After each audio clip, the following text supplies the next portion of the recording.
Bienvenue pour les actus estivales. On continue le tour des grandes fêtes de l'été sur TV3V. Au programme cette semaine, les festivités du 14 juillet, le retour d'une fête emblématique au village de la Myrtille et du cinéma en plein air. Une légende raconte que le chant de guerre pour l'armée du Rhin, ou la Marseillaise, aurait été chanté pour la première fois à Reichshoffen. Le 14 juillet, dans toute la France, l'hymne fait partie du protocole de la fête nationale, après la sonnerie aux morts, puis la minute de silence.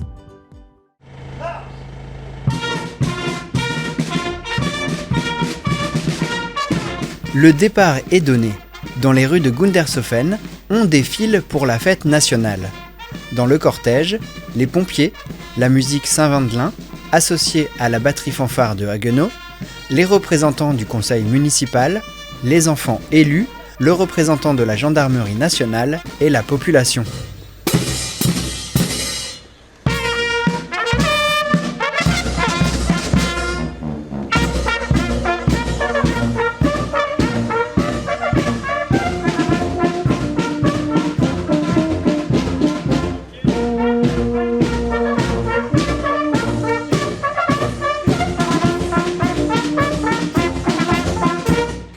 Arrivé au monument aux morts, moment officiel.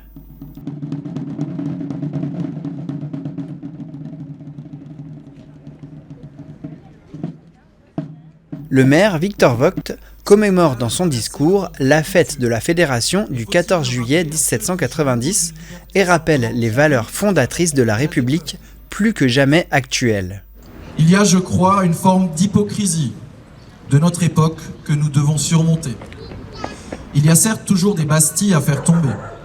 Néanmoins, la liberté ne fonctionne que si elle s'inscrit dans un cadre qui fédère et rassemble tout le monde.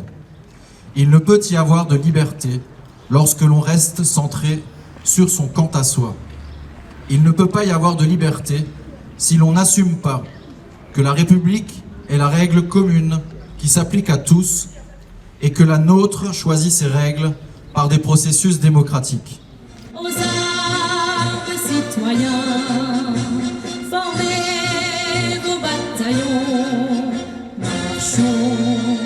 marchons, qu'un sang impur abreuve nos sillons. De nombreux pompiers ont été distingués. Certains ont rejoint les troupes, d'autres ont passé des grades ou suivi des formations. 2 d'entre eux sont honorés pour leur engagement. Nous allons désormais décorer Leininger Emmanuel et Beck Bruno de la médaille or départementale d'incendie et de secours pour 30 années de service au sein du corps des sapeurs-pompiers de Gundershofen.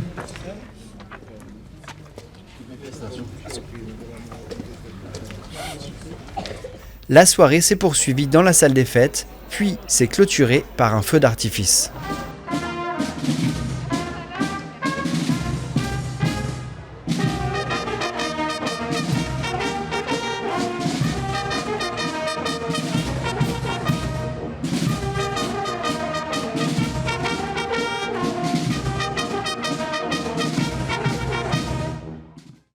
On continue à présent avec le premier rendez-vous de l'été, ce même soir 13 juillet, dans la capitale du Réfort.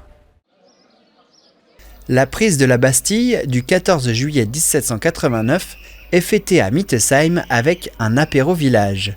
Les habitants sont réunis dans la cour de l'école. L'association Évasion est à la manœuvre pour ce premier des 4 rendez-vous de l'été.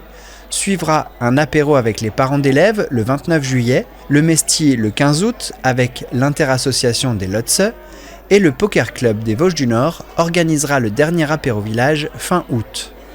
Des tartines originales sont servies ainsi que des knacks. Pour le 14 juillet, la commune a offert aux jeunes une boisson et une paire de knacks. Tout le monde s'est retrouvé à 23h sur les hauteurs du village, au Hungerberg, pour admirer les feux d'artifice des villes et villages alentours. Les petites baies bleues se déclinent en plusieurs mets, de l'apéro au dessert et même en boisson. Il y en avait partout, c'était ce dimanche 17 juillet. La journée de la Myrtille était organisée pour la première fois par l'INAS, l'Inter-Association de Dambach-Neuenhofen. Une nouveauté, mais surtout un retour après 4 années, car la fête devait avoir lieu tous les 2 ans, mais ça n'avait pas pu être le cas. Alors effectivement, avant la fête de la myrtille, depuis 1988, était uniquement organisée et gérée par l'association de la MJC, Maison des Jeunes de la Culture.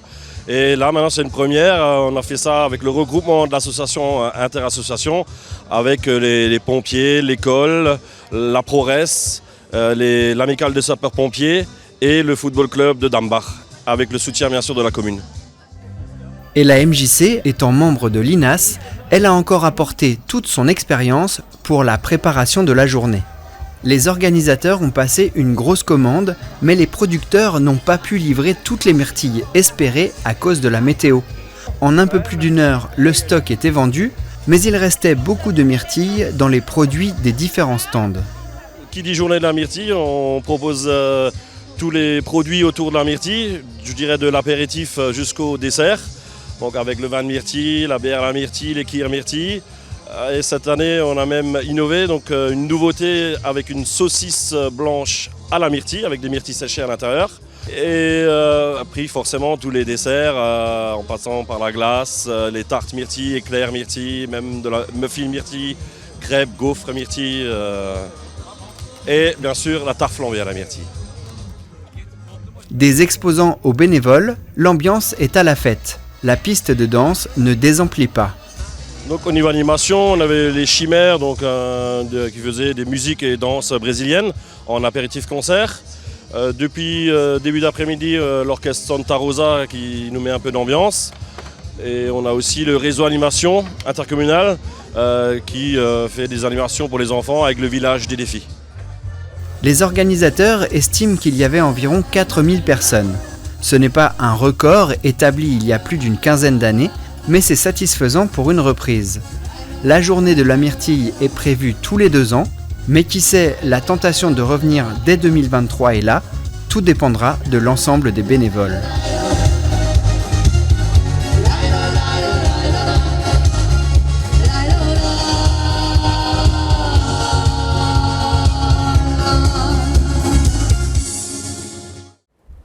Avec la canicule, il fait bon se glisser dans les salles obscures. D'ailleurs, un cinéma de New York a été la première salle climatisée. Mais le 7e art, c'est aussi agréable le soir, l'été en plein air. Direction la place de la Houlette. La municipalité de Hofwiller a convié le public dans le quartier au niveau de la salle polyvalente le mardi 12 juillet. En début de soirée, le club de foot rassasie les estomacs avec des grillades et des boissons. Certains enfants profitent encore des derniers rayons de soleil pour faire du foot sur le terrain. Alors que la lune commence à se lever, le public installe ses chaises et ses couettes sur le parking. La séance de cinéma en plein air va commencer. La CRCC, Coopérative Régionale du Cinéma Culturel, s'occupe de la retransmission. Petits et grands vont regarder ce soir un film culte. Donc c'est la Grande Vadrouille, alors, je ne vais pas vous dévoiler l'histoire, puisque personne n'a encore vu. Alors c'est le film qui a fait 17 millions d'entrées et qui a été au box-office en première position jusqu'aux années 2000 avec Bienvenue chez les Ch'tis. Donc pendant près de 40 ans, c'était le film qui a eu le plus d'entrées, film français, le plus d'entrées dans les cinémas français. Voilà, couvrez-vous, et puis bon film.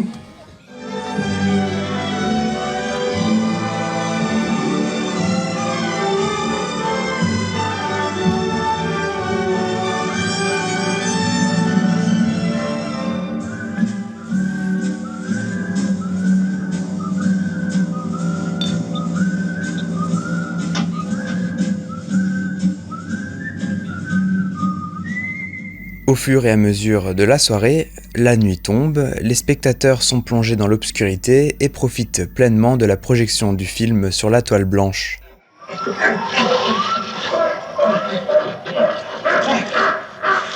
Thank you. Américaine? No, English. Dépêchez-vous, le saut va ouvrir dans 3 minutes. Il y a des petits partout.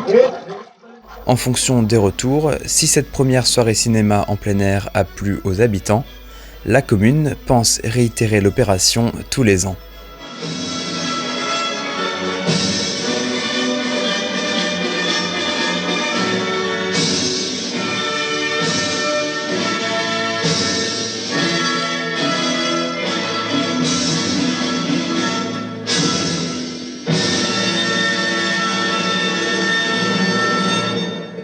c'était très bien.